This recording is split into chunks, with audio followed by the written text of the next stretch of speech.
I don't remember seeing my mom come to the window. This is what she told me later. But at some point, I do vaguely remember, maybe my body had come to for a minute, I vaguely remember seeing her banging on the glass, crying, screaming at the top of her lungs, trying to get to me. And for a split second, I remember thinking to myself, I wanted to stop the pain. I wanted to stop the pain that I was causing her. The pain from her seeing me like this, hanging, dying, and her helpless. But there was no way that I could do that.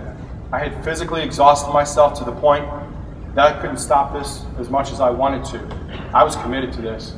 There was no getting out. The last thing that I remember seeing was my mother run from the window. Obviously, some time had passed. I don't know how much. I've been told some numbers, but the next thing that I remember was feeling something sharp and prickly poking me in the face, and then the first words I remember hearing is, "He's breathing, he's breathing. It looks like we've got him back." I could hear a bunch of commotion in the background. I couldn't open my eyes. My body, I guess, was still in some shock mode or something. But they were telling me to slow my breathing down. I guess apparently 15, 20 minutes had passed since the time that my mother left the window and had run frantically through the neighborhood to try to find a neighbor who had been administering CPR mouth to mouth while the paramedics were arriving. So now as I was coming to what was happening, my body had been without air for so long that it was starting to go into convulsions, and I couldn't handle the air coming in. So I just kept hearing my name repeated, "Jimmy, Jimmy, calm down, slow down, breathe, take deep breaths. It's okay, you're going to be okay." I could hear my mom crying in the background.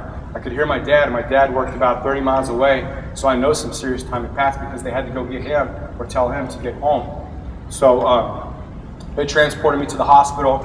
I remember one other time vaguely opening my eyes as I was on the gurney and I was getting wheeled into the ER.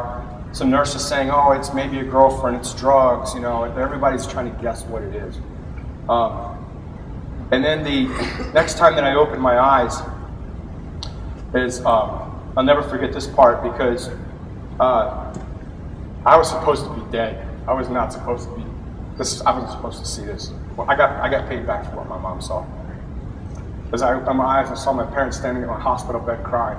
My dad, the staunch Staff Sergeant in the United States Army, Vietnam veteran, decorated war, crying, asking for answers, understanding why this had happened. Even though I could see the pain that I was displacing from myself onto them, all I could manage to think to myself was, I'm such a failure, I can't even kill myself right. That's all I could think of. I can't even kill myself right. After the suicide attempt, there was no counseling. There was no diagnosis of any kind after my suicide attempt because my parents felt that it was just a cry for attention. They didn't know anything about it. You know, this is back in the 80s, you know. So they just figured I was being a teenager, looking for help. And the funny thing is, though, and despite the fact that the doctors told them that for me to try to take my life the way that I did, as arduous as it was, physically exhausting myself, tormenting myself, putting myself through this pain, he's not looking for help. This isn't a cry for attention. This kid really wants to die, and he's trying to make himself pay for years of disappointment and failure that he's been to everybody. My dad wanted to handle it in-house, and I guess it was a pride thing for him. He didn't want anyone to think that maybe there was some dissension in his house, maybe there were some problems, so we decided to handle it in-house. Obviously, it didn't get handled, and once again, the blame began to fall on me, and I was right back where I was. So things didn't get better right away. Now, since I didn't have a plan on surviving my suicide, and I didn't have any plans for my future, I decided I needed to get my life in order, and the only thing I really had that I thought that I would make my family, and especially my dad, proud, and give some purpose to my life, would be to join the military. So since my dad was in the Army, that's all I had known for many years. The Army was my first choice. I'm going to be honest with you, I didn't even attempt to go to the Marines because I couldn't hack it. So I'm not even going to play. So after I graduated my second year of high school, because I went and repeated my entire year of high school, and the reason I did that was because neither of my parents graduated high school, and at that point, something in me, kind of weird, I didn't care what anybody thought. I wanted to walk across the stage and be able to give them something. So that was one prideful thing, or one thing I was proud of. I was able to graduate high school from my parents because they never did. But after I repeated my senior year of high school, I walked into the Army recruiter's office in San Antonio, Texas. I was very upfront. I was very honest. I disclosed my suicide attempt because I'm not a liar. It's not the way I was raised. And I expressed my desire to get on my life, to get my life on track and use the military to help me to do that. However, I paid the price for my honesty by being told that I couldn't be accepted into the Army because the suicide was too recent. I think it had been like less than a year, I think maybe close to 5 or 6 months or something like that. All I remember was walking out of the recruiter's office once again, feeling that familiar sense of failure. I mean, things just aren't working out for me. As I walked by the Navy recruiter's office, I was called in by the recruiter, and he asked me if I'd signed up for the Army. I told him no, and I told him the reason why. And he told me, "You can join the Navy. I'll get you in. We just won't say anything." Hey, I was desperate. Finally, I had some hope. I had future. So whether there's quota numbers, statistics, I don't know, but I have a tendency to think that there might be. But the bottom line was, for me, here was another point that there was something positive going to happen in my life. I could tell my parents, hey, I'm going to be able to turn my life around. I'm going to go into the military. My dad was proud. My dad actually he never wanted me to go to the Army. Sorry, he never wanted me to go into the Marines. But he did say that it would be the Air Force or the Navy would be his choice. And obviously, getting the grades that I had in school, I was not going to be getting anywhere near the jet in the Air Force, so it was the Navy. So my parents were very happy and proud that I started to get my life on track. I decided that I wanted to choose a weapons tech rating because I thought it would be really exciting and it would be a highly responsible position. And I like a lot of detail organization. That's what I think I really needed to get my life on track.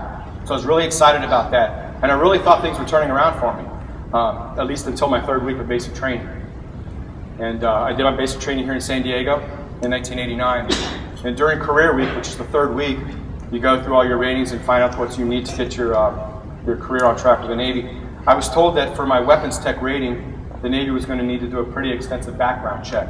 I didn't have anything to worry about. I hadn't stolen anything. I hadn't robbed anyone. I didn't have any drinking issues, drug issues, or anything like that. But I tell you what, man, I had this one thing. I had this lie. I really started to get worried that I was going to get in trouble for lying to get into the Navy. What am I going to tell them? My recruiter's not there. I started to get worried that I was going to get in trouble for fraudulent enlistment and wind up in federal prison. That's the last thing I needed. I decided to try honesty once again. And when I told those in charge about my suicide attempt, they told me that all I needed to do was change my rating, and I probably could stay in. So they suggested that I be a mess specialist, a cook. Yeah, that's exactly what I wanted to do for my country. My dad served in Vietnam, and I'm going to join the Navy so that I can peel potatoes and sling hash. Once again, I started to think there was a quota thing going on. But at least I could stay in the Navy. Maybe I would get in there, I could prove myself, and I could change my rating later on. I really did enjoy being in the Navy. I enjoyed the military lifestyle. So I guess without even realizing it, it's something that my father kind of maybe groomed me for. So after I completed my basic training in my A school here in San Diego, I was shipped off to Norfolk, Virginia, and I was assigned to the USS JFK, John F. Kennedy. I was so happy to be on an aircraft carrier because now not only were my parents proud that I was in the Navy, but I'm on now the biggest and baddest aircraft carrier in the U.S. Navy. So things were really looking good for me.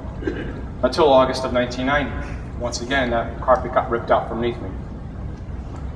We were just about to head off to the Gulf War in August of 90 when I was called into the XO's office. And he had my file on his desk, and he proceeded to tell me that they'd been reviewing files because they were looking to either let people out a little bit early or see if they were going to go ahead and sign on because they were going to be headed to war. He said when they came across my file, and I don't really know why they were looking at it because I had just gotten in, he said that I wasn't supposed to be there. I should have never been let in because of my suicide attempt. So he said I was being discharged after only serving 16 months in the United States Navy. I was devastated, absolutely devastated. My parents have been kind of bragging, like most of your parents brag. You know, that everyone's so proud you're serving your country. That was such a feeling of accomplishment for me. But I didn't even care that I was going to get an honorable discharge. I didn't care that I was going to get a GI Bill. I didn't care that I was going to get my VA loan. It was the re-enlistment code that was going to haunt me for the rest of my life. They gave me a re-enlistment code of RE4, not eligible for re-enlistment due to personality disorders.